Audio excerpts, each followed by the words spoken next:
कभी सोचा है कि एक ऐसा भारतीय साम्राज्य भी था जिसने दुनिया की सबसे बड़ी ताकत यानी ब्रिटिश साम्राज्य को न सिर्फ चुनौती दी बल्कि उसे लगभग घुटनों पर ला दिया था।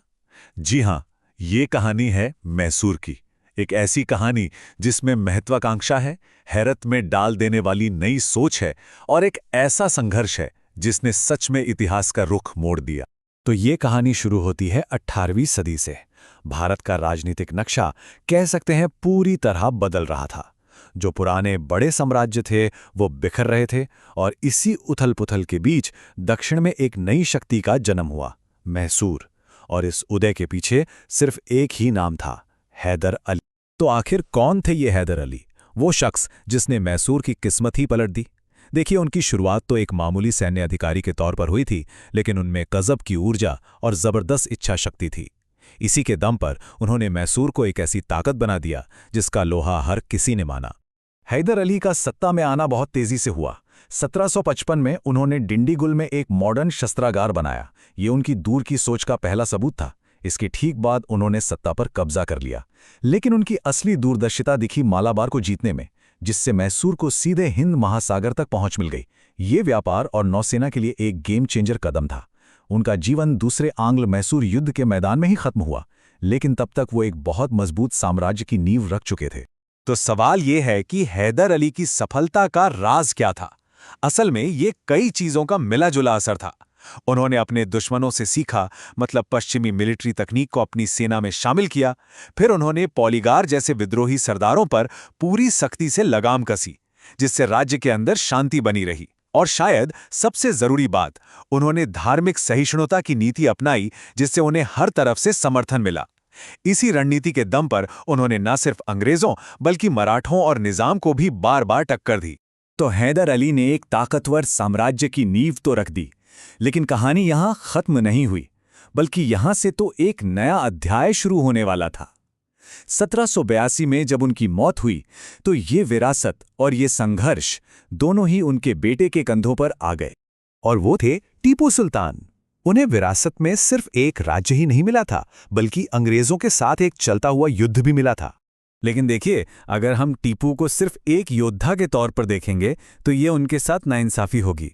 वो एक इनोवेटर थे, एक दूरदर्शी शासक जो प्रेरणा के लिए भारत से बाहर पूरी दुनिया की तरफ देख रहे थे। टीपू की जो मॉडर्न सोच थी वो हर जगह दिखती है। उन्होंने अपनी सेना को तो यूरोपियन स्टाइल में तैयार किया ही, लेकिन उनकी नजरें इससे कहीं ज्यादा दूर थी। जरा सोचिए, उस जमाने में उन्होंने फ्रांसीसी क्रांति में इतनी दिलचस्पी ली कि श्रीरंगपट्टनम में स्वतंत्रता का वृक्ष लगाया और एक जैकोबिन क्लब के सदस्य भी बन गए। ये सिर्फ दिखावा नहीं था, ये उनकी ग्लोबल सोच का पक्का सबूत था।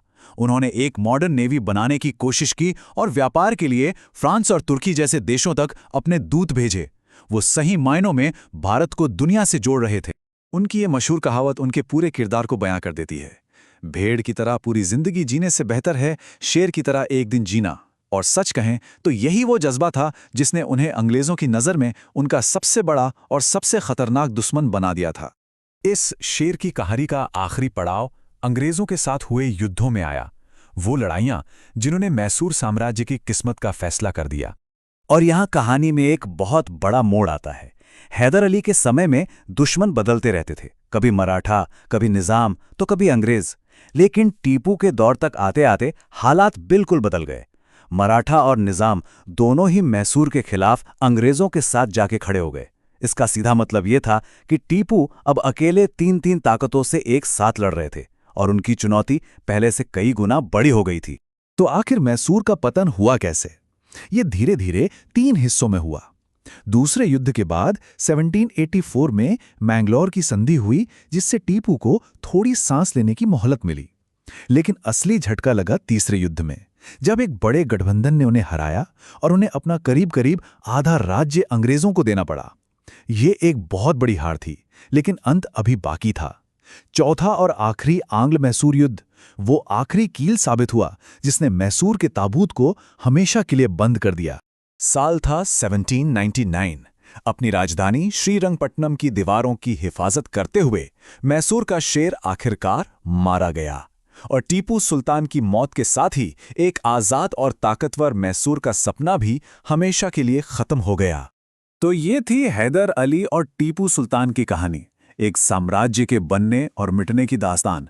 लेकिन ये हमें एक बहुत बड़े सवाल के साथ छोड़ जाती है। बस एक पल के लिए सोचिए, अगर 1799 में श्रीरंगपट्टनम का नतीजा कुछ और होता, अगर मैसूर का शेर वो जंग जीत जाता, तो आज भारत और पूरे दक्षिण एशिया का इतिहास कितना अलग होता।